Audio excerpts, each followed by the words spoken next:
Queridos hermanos, iniciamos la lección divina de este sábado 6 de septiembre, sábado de la semana 22 del tiempo ordinario. Por la señal de la Santa Cruz de nuestros enemigos, líbranos, Señor Dios nuestro, en el nombre del Padre, y del Hijo, y del Espíritu Santo. Amén. Señor mío, Dios mío, creo firmemente que estás aquí, que me ves, que me oyes. Te adoro con profunda reverencia, te pido perdón de mis pecados y gracia para hacer con fruto este tiempo de lección divina. Madre mía Inmaculada, San José, mi Padre y Señor, Ángel de mi guarda, interceded por mí. Continuando en este día sábado, con la lectura de la carta a los Colosenses, leemos el capítulo 1, versículos 21 al 23. Hermanos, en otro tiempo ustedes estaban alejados de Dios, y en su corazón eran enemigos de Él a causa de las malas acciones de ustedes. Pero Él los ha reconciliado ahora consigo por medio de la muerte que Cristo sufrió en su cuerpo mortal, para hacerlos santos, puros e irreprochables a sus ojos.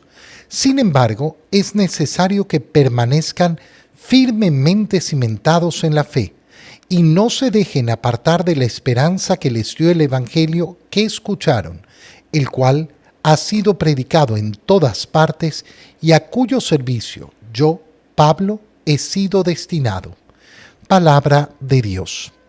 Después de ese precioso himno cristológico que leímos el día de ayer, hoy Pablo lleva esas palabras de doctrina sobre quién es Jesucristo, palabras tan profundas, palabras tan sabias sobre ese verdadero Dios y verdadero hombre que es nuestro Señor Jesucristo, a lo que significa eso en la vida del cristiano, tanto en el momento de recibir la fe como en el momento de perseverar constantemente en esa fe. Dice San Pablo, en otro tiempo ustedes estaban alejados de Dios. ¿Por qué alejados de Dios? Porque no lo conocían, porque no habían recibido la predicación del Evangelio, porque esta comunidad es una comunidad que viene del paganismo. No tenían la fe judía, no habían tenido la revelación del Dios único y verdadero, alejados de Dios, y en su corazón eran enemigos de Él a causa de las acciones de ustedes. No enemigos por no haber conocido el Evangelio que no dependía propiamente de ellos. No habían recibido la revelación. Y entonces estaban alejados de Dios. Pero hay una parte que sí es la que depende de su libertad. Eran enemigos de Él a causa de ¿qué? De las malas acciones de ustedes, de sus pecados. Que una persona puede no haber conocido la revelación, pero no por eso significa que vive en pecado. ¿Por qué? Porque Dios ha escrito su ley en nuestros corazones, en la ley natural. Pero en las malas acciones, es decir, en esas acciones libres que hemos realizado, ahí es donde está ese pecado y esa enemistad con Dios. Pero Él los ha reconciliado ahora por medio de la muerte que Cristo sufrió en su cuerpo mortal. Por medio de esa muerte. Ya lo decíamos ayer en ese himno cristológico. Por gracia de Dios, por su designio, ha querido reconciliar todas las cosas consigo a través del derramamiento de la sangre de su propio Hijo en la cruz. Y por eso dice ahora San Pablo, los ha reconciliado por este medio. Es importantísimo esto, ¿por qué? Porque no hay otro medio. No existe otro medio de salvación sino este, es decir, la muerte que Cristo sufrió en su cuerpo mortal. La muerte que lógicamente no afecta su divinidad, pero que ha afectado su cuerpo mortal, que como verdadero hombre ha muerto verdaderamente en la cruz. Esto es importante además porque a lo largo de la historia han aparecido tantas herejías. Y una de esas herejías no comprendía cómo podemos hablar de Jesús como verdadero Dios y decir que ha muerto en la cruz. Y entonces aparecieron algunos que dijeron, bueno, no, es que no murió verdaderamente, sino que fue una apariencia de muerte, o se cambió de cuerpo incluso con el cirineo, y cosas por el estilo. Y por eso la iglesia se reunía en concilios justamente para decir, a ver, esta doctrina está equivocada. El que sostiene que Cristo no murió en la cruz es anatema, es decir, es un hereje. ¿Hereje qué significa? Aquel que con plena libertad, con voluntad y con conocimiento continúa promulgando aquellas ideologías que han sido decretadas como falsas, como herejías por la Iglesia. Entonces, no, nosotros sostenemos efectivamente la muerte de Cristo en la cruz. Y esta muerte ha sido realizada para hacerlos santos, puros e irreprochables a sus ojos. Es decir, nosotros al recibir el bautismo que hemos recibido, los méritos de Cristo en la cruz, y por eso hemos sido redimidos, y hemos sido convertidos en santos, puros, irreprochables a sus ojos. Esa es la condición del alma en el momento del bautizo. Y esta es la maravilla del sacramento que recibimos. Pero inmediatamente Pablo explica que esto no pone punto final a la salvación. Es decir, si la persona continúa viviendo después del bautismo, entonces ¿qué va a tener que hacer? Caminar el camino del Señor. Y por eso continúa diciendo, sin embargo, es necesario que permanezcan firmemente cimentados en la fe. Firmemente cimentados en la fe. Fíjate en las palabras. Es necesario que permanezcan. ¿Por qué? Porque la fe se vive verdaderamente en esa perseverancia, en esa permanencia. La fe no se vive en un segundito, no se vive en un ratito, no se vive cuando tengo necesidad de Dios. Se vive de una manera permanente. Hay que permanecer. Y hay que permanecer además firmemente cimentados en la fe, sin cambiar de fe, sin comenzar a promulgar otras cosas que no son la fe verdadera. Y por eso, dice San Pablo, y no se dejen apartar de la esperanza que les dio el evangelio que escucharon. No se dejen llevar por otra esperanza, no se dejen llevar por otras ideas, no se dejen llevar por las falsedades del mundo. Ahí la importancia de que para caminar el camino cristiano necesitemos tener una buena formación. ¿Para qué? Para que las mentiras del mundo no nos engañen, para que las falsas esperanzas del mundo no nos confundan, no nos lleven hacia una esperanza que no es la esperanza del Evangelio. Ese Evangelio que ha sido predicado por todas partes y a cuyo servicio yo, Pablo, he sido destinado. Ese Evangelio, no cualquier Evangelio, no otro, no otra doctrina, no otro camino, siempre ese que ustedes recibieron. Fíjate qué bonito es lo que está haciendo Pablo, porque como hemos dicho desde el inicio de la lectura de la carta a los Colosenses, Pablo no predicó en Colosas.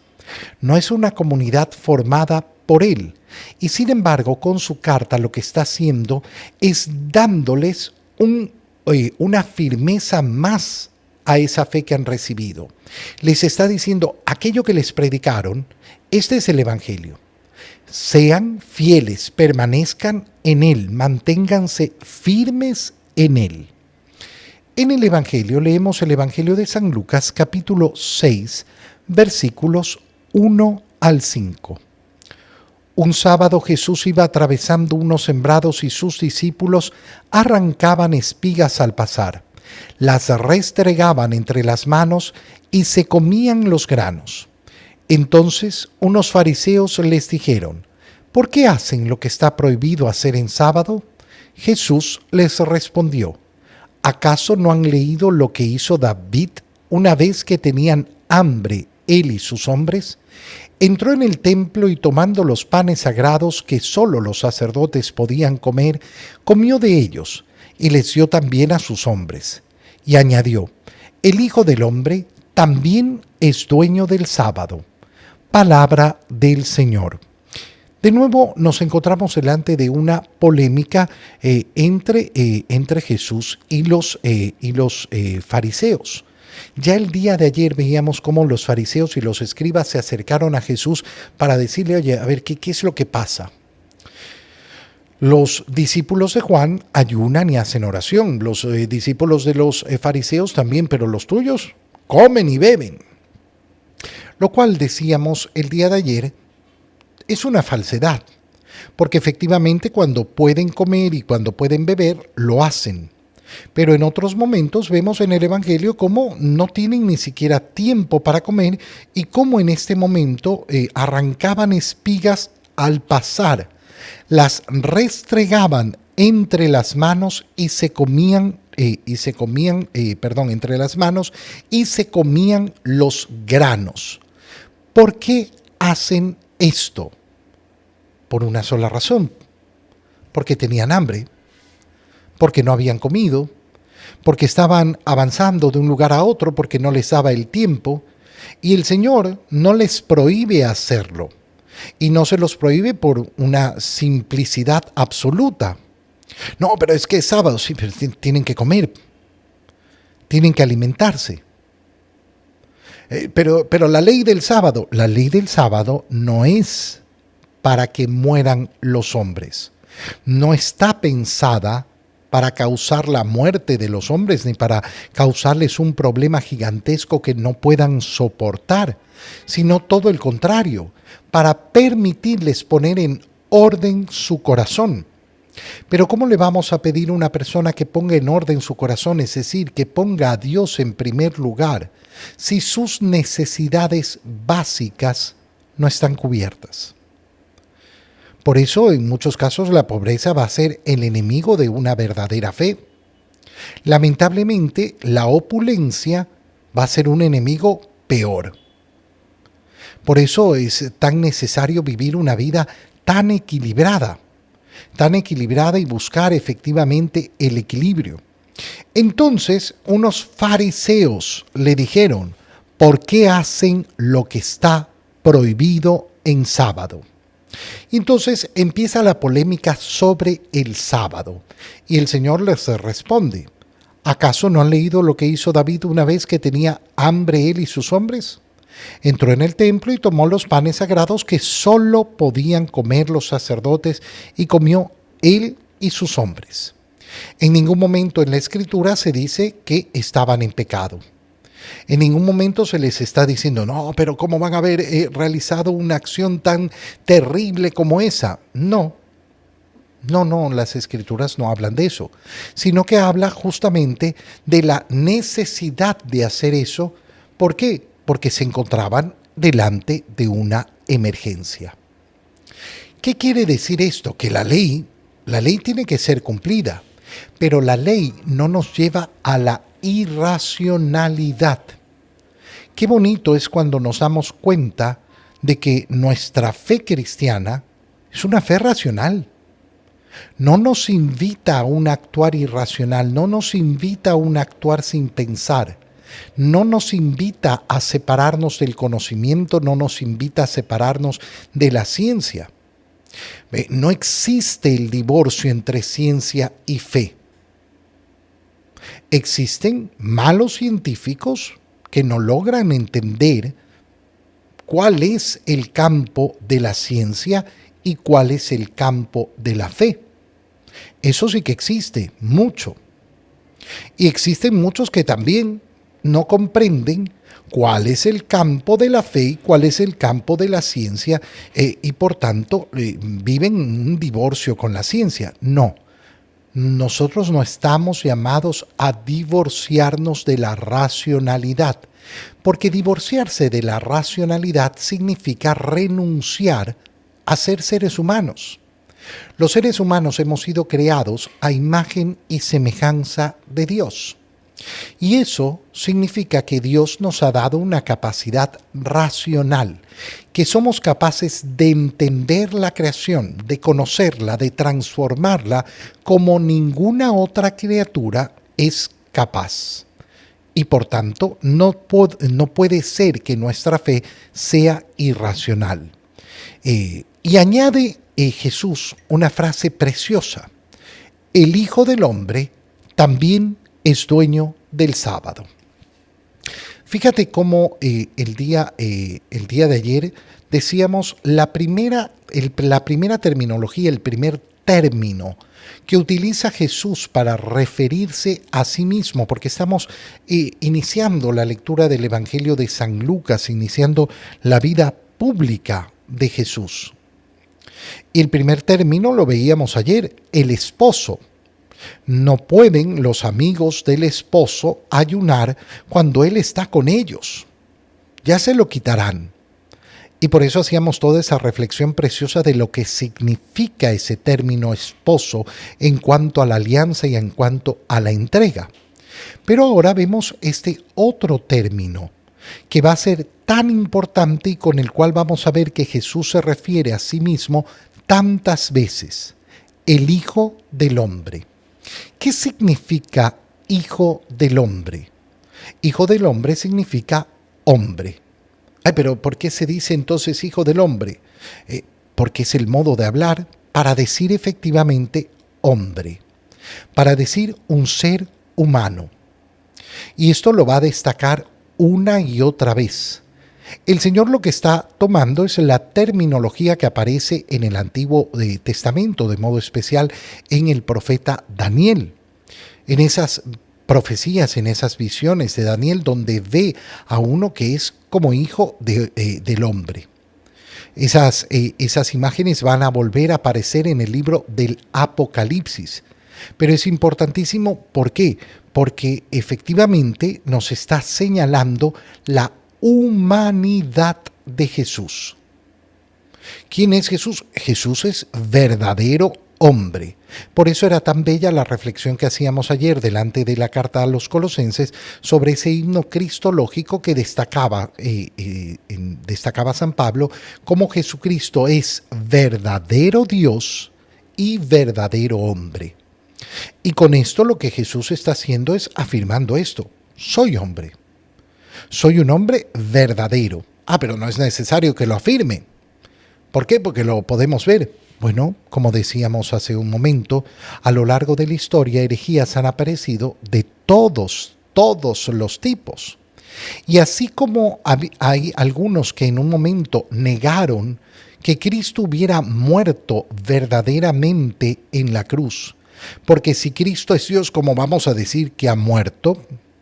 Hay muchos que negaron también su humanidad y comenzaron a decir que no es que Dios se hizo verdaderamente hombre, sino que se puso un disfraz de hombre, para que lo pudieran ver como hombre, pero era solamente un disfraz. No era la profundidad de la encarnación. Nosotros sostenemos la profundidad de la encarnación. El Verbo de Dios se hizo hombre. Y se hizo hombre significa se hizo hombre, punto. ¿Qué quiero decir? Que no hay vuelta atrás. Y este es lamentablemente un punto donde muchos católicos se quedan abismados, porque uno les dice, bueno, pero una vez que Jesucristo ascendió a los cielos, ¿sigue siendo hombre? No, ya no es. ¿Cómo que no es hombre? Cuando nosotros sostenemos en nuestra fe que Jesucristo, que el Verbo de Dios, se hizo hombre, sostenemos que se ha hecho hombre para toda la eternidad. No hay vuelta atrás. Verdadero Dios, sí, desde siempre. Pero desde el momento en que el Verbo asume una naturaleza humana, es verdadero hombre desde ese momento para siempre. Siempre hermano nuestro. Siempre compartiendo con nosotros nuestra misma naturaleza. Lo que ha cambiado en él después de la resurrección es que ahora tiene esa humanidad glorificada, ya en su modo absoluto, total, a donde nosotros, con la verdadera esperanza cristiana, deseamos llegar. Te doy gracias, Dios mío, por los buenos propósitos, afectos e inspiraciones que me has comunicado en este tiempo de lección divina. Te pido ayuda para ponerlos por obra. Madre mía Inmaculada, San José, mi Padre y Señor, Ángel de mi guarda, interceded por mí. María, Madre de la Iglesia, ruega por nosotros. Queridos hermanos, que el Señor los bendiga, los cuide y los proteja en el nombre del Padre, y del Hijo, y del Espíritu Santo. Amén. Que tengan todos un muy feliz día.